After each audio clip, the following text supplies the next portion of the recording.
September 2017 menjadi awal kasus pemerkosaan. Akibat pemerkosaan tersebut, korban lantas hamil. Dibantu sang ibu pada saat usia kandungan korban 5 bulan, korban menggugurkan kandungannya. Warga yang menemukan janin yang dibuang lantas mengadukan penemuannya kepada pihak kepolisian. Petugas pun lantas melakukan penyelidikan hingga mencokok 3 orang sebagai tersangka.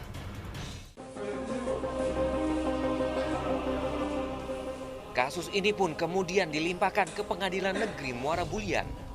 Sang kakak AS disidangkan dalam kasus pemerkosaan dan dijatuhi hukuman 2 tahun penjara. Sementara sang adik WA dijatuhi pidana penjara 6 bulan dan pelatihan kerja selama 3 bulan. WA dianggap menyalahi undang-undang tentang perlindungan anak. Assalamualaikum warahmatullahi wabarakatuh. Oke, selamat datang teman-teman semua. Nah, kita hari ini akan membuat vlog tentang pembahasan diskusi putusan dari kasus kekerasan seksual, yaitu mengenai kasus perkosaan insest dan aborsi di Kota Jambi. Yang dimana kasus tersebut itu berdampak sangat besar dan sudah menjadi kasus yang internasional. Nah, kasus ini dialami oleh anak remaja yang berusia 15 tahun. Nah, kasus perkosaan dalam rumah tangga antar saudara kandung yang mengakibatkan kehamilan. Korban atas prakarsa ibu kandungnya diharuskan menggugurkan kandungan tersebut. Kemudian Pengadilan Negeri Muara Bulyan menjatuhkan vonis 6 bulan penjara kepada korban perkosaan tersebut karena telah menggugurkan kandungannya. Nah, ini yang menjadi kasus di sini itu kawan-kawan adalah si korban ini menggugurkan kandungan di usia kandungan sudah 6 bulan. Nah, itu yang menjadi permasalahan kenapa si korban ini sampai masuk ke ranah pidana. Padahal korban ini kan termasuk menjadi korban, ya kan? Dimana dia satu korban perkosaan oleh kakaknya sendiri, terus dia juga menjadi korban yang mendapat paksaan untuk menggugurkan. Nah, ya kan? Tapi kenapa? Nah, di sini yang menjadi permasalahan. Kenapa dia menjadi tersangka? Nah, mungkin di sini kita akan membuka forum diskusi dengan teman-teman semua. Di sini saya akan memperkenalkan satu persatu dulu siapa aja peserta diskusi di sini. Saya Yosef Hendri Boseke, NPM 2017 11 5160. Selamat sore. Ya, kawan-kawan dan moderator. Saya perkenalkan nama Yedi Susanto, NPM 2017 10 11 52 36. Terima kasih. Oke, saya Noviansa dengan NPM 2017 10 11 5153 bergabung dalam diskusi ini. Terima kasih. Mohon izin, saya Diwayan Arif Yudhistira, NPM 2017 10 11 51 61. Oke, mari kita buka diskusi ini. Nah, di sini yang akan menjadi pertanyaan itu adalah kepada teman-teman untuk didiskusikan dan kita mungkin mudah-mudahan kita bisa menambah ilmu dan menjadi manfaat buat diri kita juga. Apa sih sebenarnya masalah tersebut itu dan kenapa menjadi internasional? Nah, pertanyaan yang akan saya ajukan itu adalah apakah pertimbangan hakim dalam putusan itu sudah benar? Nah, menurut kawan-kawan masing-masing itu bagaimana? Mungkin dari sisi Pak Yosef seperti apa? Silakan Pak Yosef. Saya lihat ini hakim menuntut kepada WA yang sebetulnya dia juga adalah korban insest, bukan kepada masalah insest, tetapi pada kasus pengguguran kandungan. Nah, di sini tentu kan ada undang-undang yang menyatakan larangan terhadap pengguguran kandungan. Jadi putusan hakim itu didasarkan atas kasus pidana. Kasus pidananya seperti kita tahu di dalam proses KHP berarti tidak ditunjukkan jaksa dan kita sebelumnya mendapatkan rekomendasi dari pihak kepolisian berdasarkan BAP yang sudah dibuat di dalam waktu pemeriksaan. Jadi dalam diskusi ini yang pertama, saya yakin benar bahwa hakim sesuai dengan kewenangan dan tugasnya melihat kasusnya itu adalah kasus aborsinya, bukan mengenai kenapa dia menjadi hamil. Itu menurut saya di awal. Mungkin bisa ditambahkan yang lain. Tadi pendapat dari Pak Yosef sudah disampaikan dan sekarang pendapat kedua itu oleh Pak Edi Susanto. Terima kasih Mbak Anita selaku moderator, dan tadi apa yang disampaikan Pak Yosef, saya sependapat dan menambahkan ya, kalau saya lihat dari putusan dakwaan yang dijatuhkan pada WA 6 bulan penjara itu terlihat dari dakwaan terhadap pidana pasal 346 yang berkaitan dengan seseorang wanita yang sengaja menggugurkan dan mematikan kandungannya yang menyuruh orang lain untuk melakukan dengan ancaman hukuman maksimal 4 tahun penjara. Cuma saya melihat bahwa di dalam kasus ini tidak dibuka secara utuh, sehingga proses daripada pidananya hanya terhadap formalitas formil, di mana kajian akibatnya yang lebih dalam tidak diungkap. Kira-kira pendapat saya seperti ini. Mungkin nanti ada dari teman-teman yang menambahkan. Terima kasih. Saya kembali ke moderator. Terima kasih Pak Edi. Nah, selanjutnya itu tadi pendapat dari Pak Edi, dan selanjutnya yang berpendapat adalah Noviansyah. Oke, saya lanjutkan tadi mengenai pertanyaan yang nomor pertama tadi. Pendapat dari Pak Yosef, saya rasa sangat tepat sekali. Saya setuju juga, dari Pak Edi juga saya setuju. Cuma saya akan mengkritisi sedikit bahwa saya lihat di sini kalau dibilang putusan hakim seperti apa, saya melihat dari sisi putusan ini sangat normatif menurut hakim. Jadi hakim itu terkadang mengambil suatu keputusan itu yang sering kita lihat tidak bertentangan dengan asas-asas yang lain gitu loh. Hanya karena berdasarkan tekanan dari masyarakat. Seperti itu. Apalagi kita lihat ini hakim-hakim di daerah yang mungkin harus ada penelitian lebih lanjut lagi tentang keputusan ini, karena saya lihat keputusan ini banyak menyampaikan asas-asas dan etika-etika yang harusnya kita tahu mengenai seorang hakim. Saya lebih situlah yang saya pilih gitu. Mungkin teman saya akan lebih mendalami lagi yang lain. Terima kasih.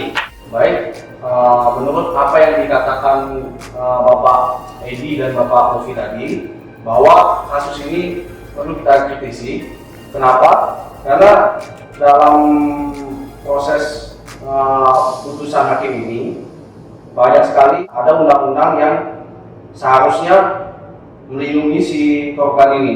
Salah satunya dalam Undang-Undang Nomor 36 Tahun 2009 tentang kesehatan dan PP Nomor 61 Tahun 2014 tentang kesehatan reproduksi telah mengatur dan memberikan pengecualian terhadap korban pemerkosaan. Lalu dalam situasi seperti ini, kita sebetulnya hanya mengandalkan penegak hukum, dalam hal ini jaksa dan hakim maupun kepolisian yang memiliki perspektif perlindungan terhadap si korban itu.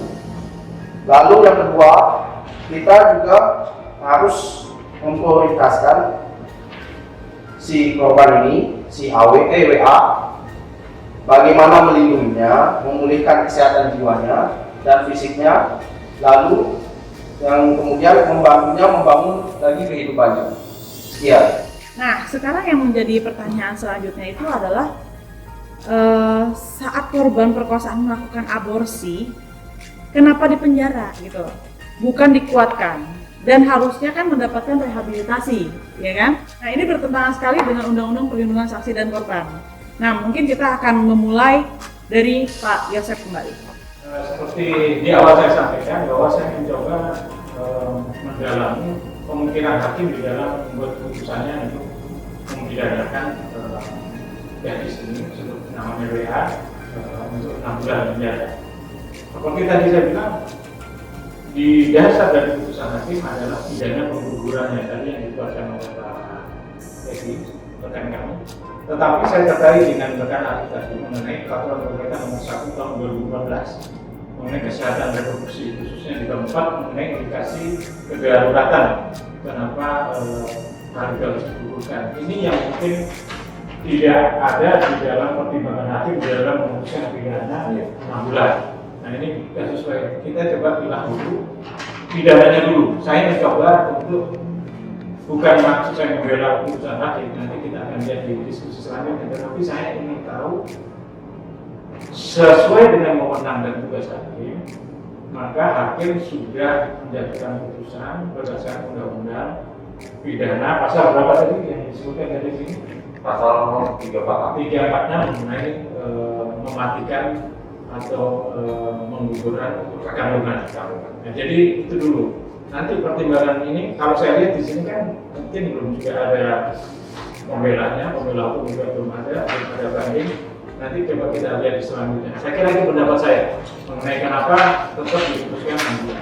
Apa yang disampaikan Pak Yosef memang pada saat ini difokuskan bahwa ini adalah delik umum.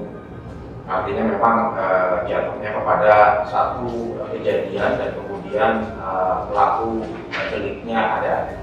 Sementara kenapa ini tidak ditarik kepada yang lain yang dibilang moderator tadi, kenapa tidak ini dimasukkan menjadi korban? Bahwa betul memang ada undang-undang yang mengatur mengenai perkosaan ini adalah bagian dari korban. Diatur dalam Undang-Undang 13 2003, kemudian diperbaiki di Undang-Undang Nomor 31 2014 tentang perlindungan saksi dan korban.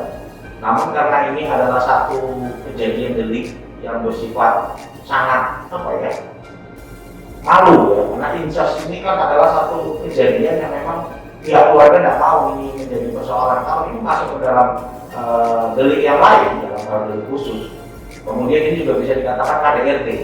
Kalau kita bicara mengenai KDRT ya, tertuang di dalam pasal 1 bahwa ini adalah akibat satu tindakan yang menjadikan orang itu merasa tersakiti secara fisik, tersakiti secara psikis, dan lebih panjang mengenai keharmonisan rumah tangga. Sehingga memang pada kasus ini bisa saja ini dimasukkan ke dalam undang-undang KDRT dan undang-undang perlindungan saksi korban, tapi ini lebih kepada privacy, malu, sehingga akhirnya pidana inilah yang diputuskan oleh hakim terhadap yang Pak Mofi tadi sampaikan sama Pak Yosef sama Mas Arif, bahwa ini dilakukan hanya untuk mencari satu peristiwa ada kemudian dilakukan secara normatif saja, tidak lebih dalam lagi, yang seharusnya ini perlu mendapat perhatian bahwa perempuan ini bagian dari gender yang terkadang dikesampingkan manakala menjadi saksi maupun korban. Kira-kira demikian, mungkin nanti teman-teman yang menyampaikan. Terima kasih. Oke, menarik sekali tadi penjelasan dari Pak Edi Susanto, yang dimana kita sudah mulai memasuki kepada perlindungan saksi dan korbannya. Nah, di sini kita mulai langsung membahas apa sih upaya hukum untuk perlindungan saksi dan korban terkait dengan kasus tersebut ya, Ta? Saya akan coba lebih mendalami ke perlindungan saksi dan korbannya dari permasalahan ini. Saya setuju juga dengan Pak Edi dengan Pak Yosef, tapi saya lebih mengupas ke dalam, saya lebih pengen memahami bahwa ini adalah sangat terkait dengan kekerasan seksual. Oleh karena itu, si korban itu masuk ke dalam kategori harus dilindungi. Itu yang pertama-tama menurut saya harus dilihat dari permasalahan ini. Saya akan membacakan sedikit mengenai beberapa hal yang harus kita teliti dari kasus ini adalah ini dasar dari perlindungan terhadap korban tindak pidana perkosaan mengenai pemerintahan fisik. Oleh karena itu, hal pertama harus kita lihat sesuai dengan undang-undang yang ada, yaitu restitusi. Kita harus perhatikan itu, apakah kemarin seperti kita bahas di mata kuliah kita terakhir pun mengenai restitusi. Apakah restitusi itu diperhatikan terhadap korban tersebut? Itu tercantum dalam pasal 1 ayat 5 peraturan pemerintah. Nah, kemudian juga kita harus melihat lagi bantuan medis dan bantuan rehabilitasi psikososial, karena permasalahan ini masuk ke dalam jiwa dan mungkin akan bertahap lama, tidak tahu waktunya sampai kapan. Itu pun dengan sesuai Undang-Undang Nomor 13 Tahun 2006 tentang perlindungan saksi dan korban, junto Undang-Undang Nomor 31 Tahun 2014 tentang perubahan atas Undang-Undang Nomor 13 Tahun 2006. Di samping itu diperlukan juga kita lihat hak-hak korban yang terdapat dalam pasal 5 menurut Undang-Undang Nomor 13 tentang perlindungan saksi dan korban. Satu, kita lihat apakah dia memperoleh perlindungan atas keamanan pribadi tersebut. Itu patut kita kritisi, ikut serta dalam proses memilih menentukan perlindungan dan dukungan dan keamanan. Karena biasanya yang saya lihat kalau orang-orang awam tidak tahu memahami sekali masalah ini, hak-hak mereka sebagai seorang korban, memberi keterangan tanpa tekanan, mendapatkan penerjemah, bebas dari pernyataan menjerat, mendapatkan informasi mengenai putusan pengadilan, mengetahui dalam hal terpidana dibebaskan, dan lain-lain sekaligus. Upaya apa yang dilakukan untuk menyelesaikan permasalahan ini? Apakah sudah diarahkan oleh kuasa hukumnya atau bagaimana? Karena ini harus, ketika masalah ini terjadi berbenturan dengan perlindungan hak saksi dan korban, itu harus dilihat lebih dalam lagi. Itu menurut saya. Mungkin Saudara Arif akan meneruskan lagi penjelasan selanjutnya. Terima kasih. Tadi sudah dijelaskan oleh Pak Noviansyah tentang perlindungan saksinya yang mendasar itu seperti apa. Nah, selanjutnya mungkin Mas Arif akan membahas dari segi psikisnya si korban itu seperti apa. Silakan Mas Arif.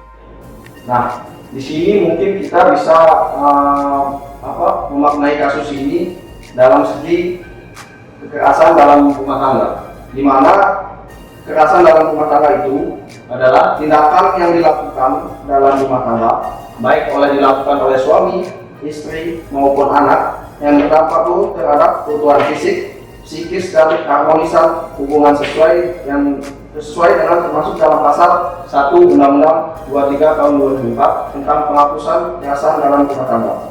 Nah, di sini kita bahas tentang keutuhan fisiknya. Si WA ini telah hamil dari si saudaranya itu, kakaknya.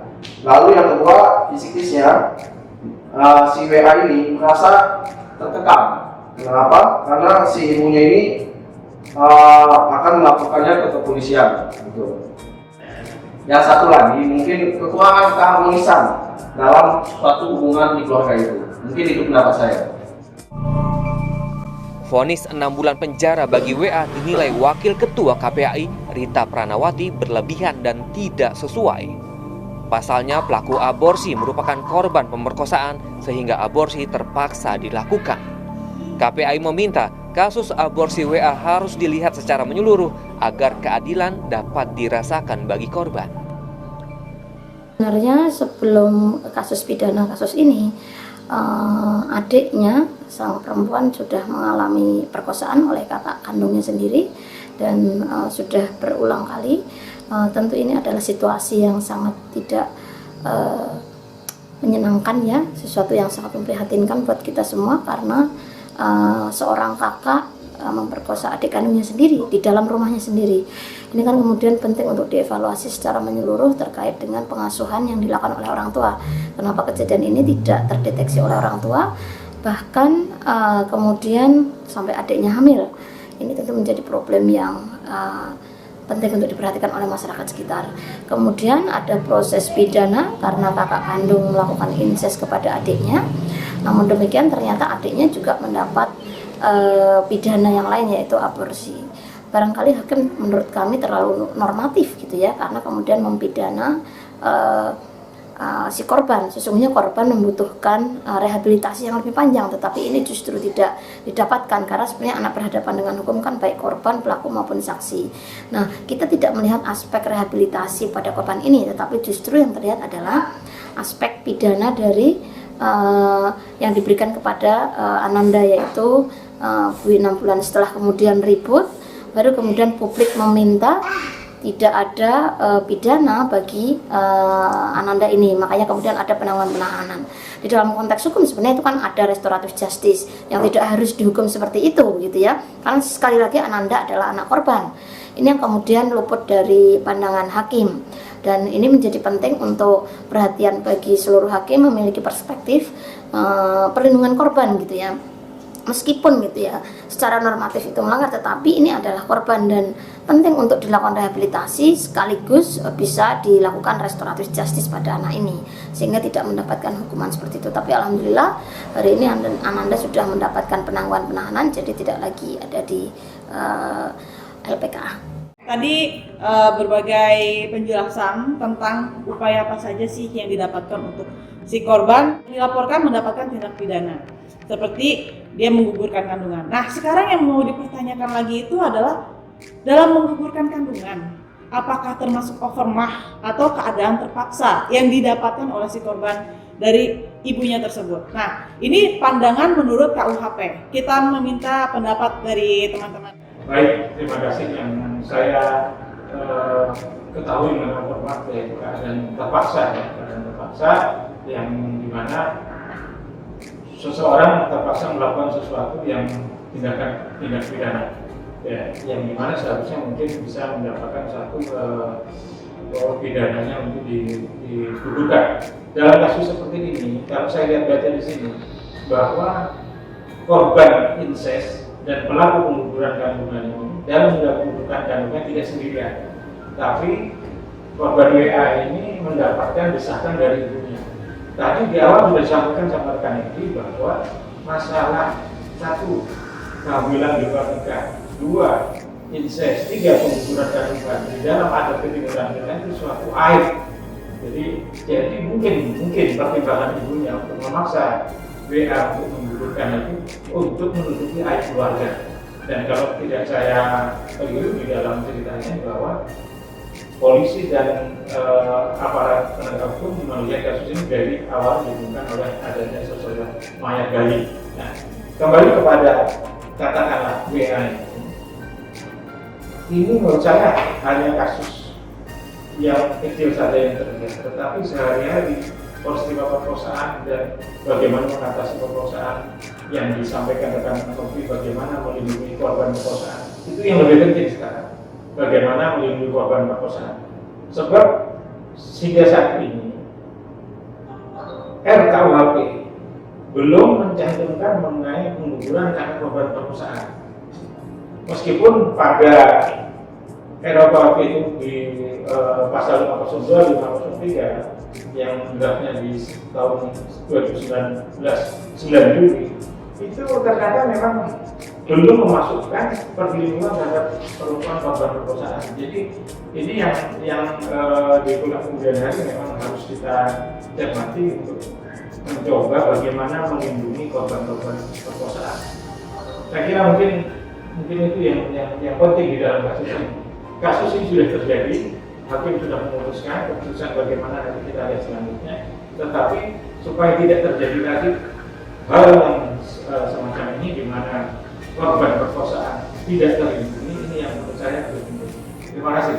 Ini tadi menarik sekali senior saya sudah menyampaikan bahwa kasus pidana yang didakwakan kepada WA ini adalah apakah masuk dalam overmah. Kalau kita mungkin telah lebih jauh bahwa overmah ini ada di dalam pasal 48 KUHP yang berlebih bunyinya bahwa barang siapa melakukan perbuatan karena pengaruh daya paksa maka tidak dipidanakan. Artinya kalau melihat dari kasus dakwaan, saya melihat bahwa hakim ini tidak menggunakan secara utuh terhadap kewenangannya, di mana bahwa di dalam satu proses kejadian ini yang tadi disampaikan Senior Yosef bahwa ada keterkaitan dengan yang lain. Si WA ini adalah bagian dari yang mempunyai dampak psikis, dampak tekanan, sehingga ini bisa saja menggugurkan putusan bahwa yang bersangkutan adalah dalam keadaan terpaksa.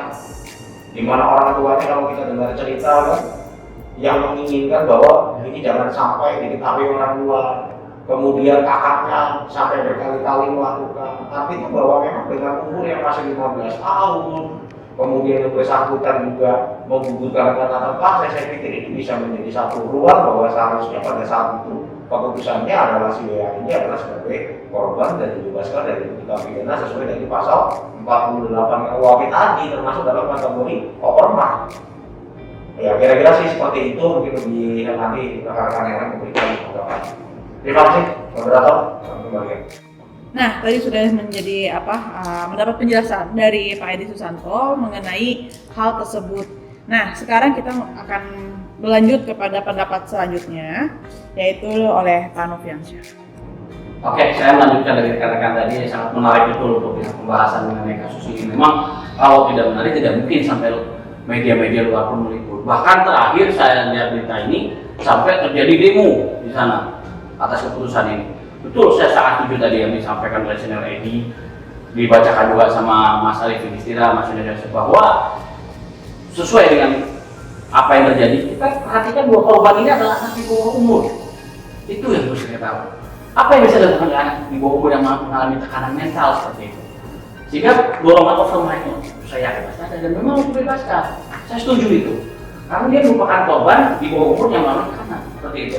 Saya akan membacakan sedikit jawaban saya bahwa kenapa termasuk overmah atau tidak, bahwa kalau kita hubungkan dengan pasal 48 KUHP tentang daya paksa, sebenarnya pasal 72 ayat 2 huruf B Undang-Undang Nomor 36 2009 mengatur tentang pengecualian melakukan aborsi. Nah, seperti yang tadi ada undang-undang kesehatan segala macam. Jadi ada undang-undang tertentu dan syarat-syarat tertentu yang sebenarnya ini yang harus disosialisasikan kepada orang-orang sehingga tahu bahwa batasan-batasannya itu apa. Tidak semua hal dalam hal aborsi itu dilarang. Tidak, tapi ada kategori tertentu. Nah, seperti itu. Itulah hukum. Kita harus tahu celah-celahnya di mana.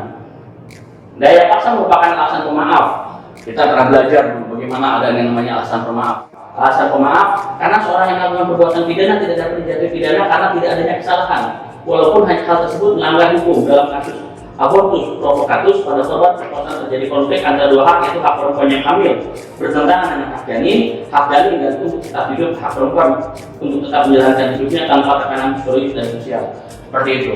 Tapi saya di sini mau menekankan lagi bahwa permasalahan kekerasan seksual bukan hal tabu lagi di Indonesia. Sudah sering terjadi. Bahkan seperti fenomena gunung es. Hancur ada terus menerus. Bahkan yang lebih miris terjadi pada keluarganya sendiri. Orang terdekat yang kita pikir bahwa orang tua harus melindungi anaknya, tapi kekerasan seksual itu terus terjadi. Nah, oleh karena itu setelah itu terjadi, pemerintah harus betul-betul mendalami titik permasalahannya itu di mana, apa penyuluhan tetap harus dilakukan, dan lebih penting lagi perlindungan saksi dan korban. Itu yang harus benar-benar ditegakkan.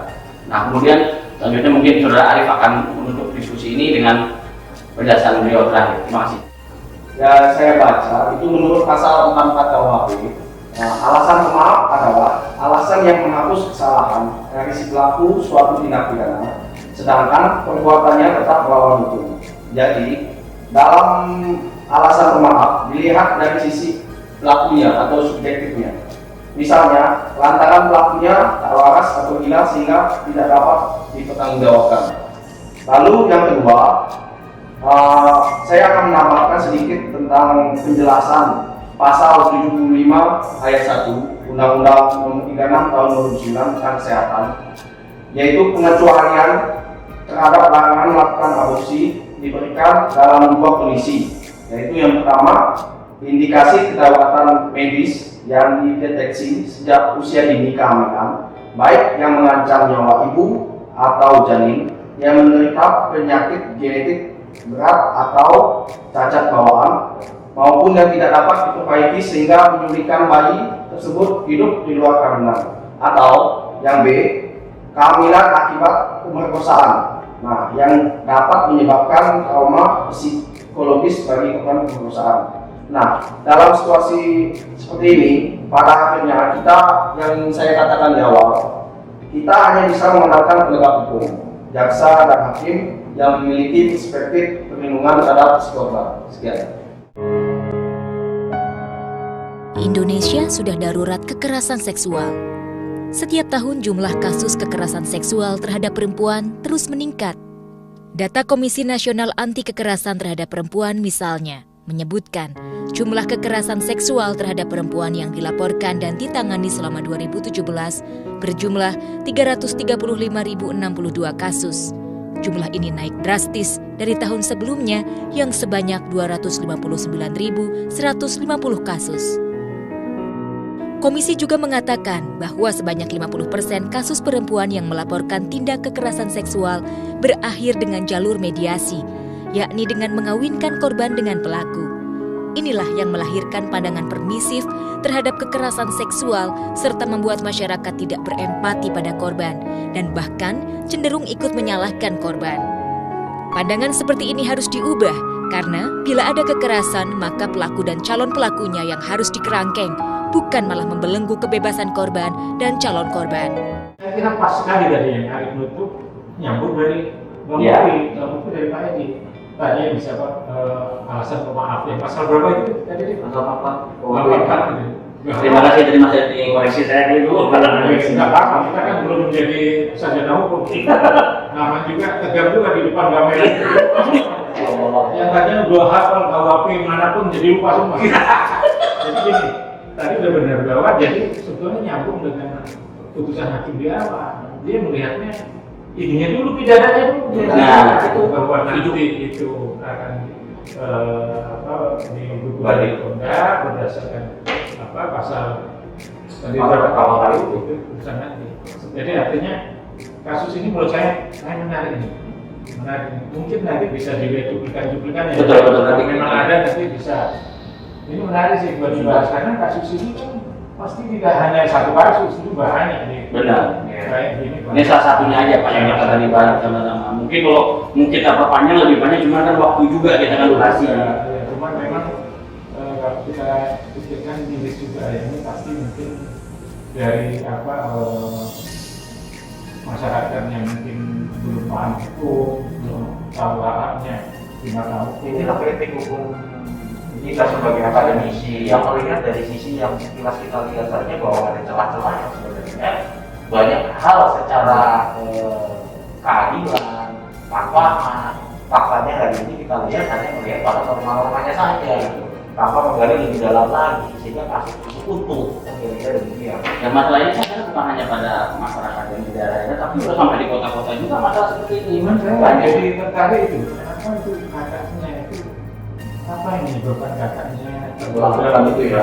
mata melakukan akses dengan adiknya. Ya kalau Ini fenomena yang harus kita Banyak celahnya Pak, dari sisi psikologi dan lain sebagainya banyak kita. karena teknologi, karena informasi yang disampaikan dalam ceritanya adalah kakaknya ini hobi selalu menonton hal-hal pornografi di media. Makanya oleh karena itu saya agak mau menekankan sedikit bahwa untuk yang sebagai masalah itu penegak hukum, jangan selalu menggunakan hukum itu pakai hukuman baku, tapi harus melihat hukum yang lain, jurisprudensi ataupun yang lain-lain kan. Banyak hal lain yang bisa kita ambil untuk menentukan hukum itu sendiri. Jadi pandangan pertimbangan Pertimbangannya seperti itu menarik sekali. Makanya kita dapat kasus ini munculnya nggak muncul pasti banyak. Pasti banyak. Dan dari satu kasus yang kita beda saja ada celah-celah banyak di sini yang memang harus perlu dimasukkan ke dalam kritikan ya.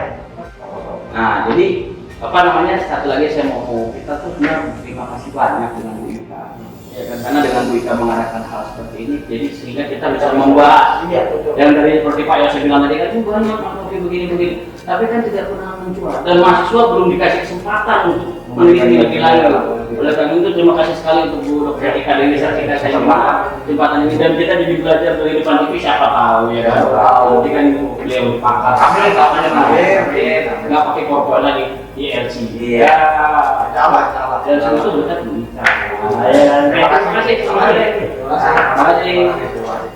Jadi kita di sini akan menarik kesimpulan terhadap kasus tersebut, yang dimana kesimpulan ini yaitu seorang anak yang menjadi korban perkosaan tidak dapat dipidana hanya karena melakukan tindakan aborsi, di mana aborsi diperbolehkan jika hal tersebut berkaitan dengan pasal 75 ayat 2 Undang-Undang 36 tahun 2009 tentang Undang-Undang Kesehatan, di mana ada dua hal pengecualian. Nah, satu yaitu indikasi kedaruratan medis yang dideteksi sejak usia dini kehamilan. Nah, kita lihat dari usia si anak tersebut, di mana usia anak tersebut sangat terlalu dini, masih 15 tahun. Dan hal tersebut itu mengancam jiwa si anak tersebut. Nah, yang kedua, satu lagi, dan itu menjadi penyakit genetik karena itu terjadinya perkosaan antara kakak dan adik, yaitu terjadi incest di dalam hal tersebut. Nah, pengecualian yang kedua yaitu kehamilan akibat perkosaan yang dimana menimbulkan psikologis terhadap si korban. Nah, dalam hal ini hakim tidak melihat dari segi asas kemanfaatan pada si korban, pada si anak korban perkosaan, hanya melihat dari segi kepastian hukum, di mana dalam kemanfaatan tersebut yang tidak dipertimbangkan adalah masa depan si anak yang menjadi korban perkosaan akan hancur, psikisnya akan menjadi bumerang bagi si anak untuk dendam dengan keadaannya. Krisis kepercayaan karena tidak adanya pembelaan bagi dia yang harusnya mendapatkan pembelaan, tapi malah mendapatkan pidana yang menjadi cambuk keras bertubi-tubi yang dia dapatkan. Nah, ini menjadi pelajaran bagi kita semua, di mana kita sebagai masyarakat harus mengerti adanya undang-undang selain undang-undang KUHP. Kita harus lihat dari segi-segi yang lainnya. Apakah dia menjadi korban, apakah dia tersangka. Nah, mungkin cukup sekian dari kelompok kami. Mudah-mudahan ini menjadi manfaat bagi kita semua, dan terima kasih. Wassalamualaikum warahmatullahi wabarakatuh.